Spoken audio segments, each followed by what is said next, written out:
માં મેલડીનું વાહન બકરો જ કેમ છે, ચાલો જાણીએ એનું પાછળનું રહસ્ય. એક નુરિયા મસાણી નામનો રાક્ષસ જે લોકોને ખૂબ જ હેરાન કરતો હતો. ત્યારે માં ભગવતી ઉમાએ ધરતી ઉપર અવતાર લીધો અને નુરિયા મસાણીની સામે યુદ્ધ શરૂ કર્યું. જ્યારે માં ઉમાદેવી નુરિયા મસાણીને મારવા ગઈ ત્યારે તે એક મૃતક ગાયની સાંભળીમાં છુપાઈ ગયો અને મૃતક ગાયની સાંભળી અશુદ્ધ માનવામાં આવતી હોવાથી માં ઉમા તેને સ્પર્શી ન શક્યા અને ક્રોધિત થઈને પોતાના હાથ ઘસવા લાગ્યા. અને આ સમયે એના હાથમાંથી નીકળેલા મેલની માટીમાંથી એક પૂતળી બનાવી અને પૂતળીમાં પ્રાણ પીરા અને નવદુર્ગાની શક્તિએ પૂતળીમાં આપી અને તેને નુરિયા મસાણીનો વધ કર્યો.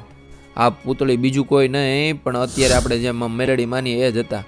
આ ઘટના પછી દેવી ઉમાએ મેલડી માતાને ચામુંડા દેવી પાસે મોકલ્યા. ચામુંડા દેવીએ મેલડી માતાની શક્તિની પરીક્ષા લેવા માટે કામરૂપા નામના સ્થળે મોકલ્યા, જ્યાં અનેક અંધકારમય શક્તિનો આતંક હતો અને મેલડી માતાએ પોતાની શક્તિથી તમામ નકારાત્મક શક્તિઓને એક કાળા બકરા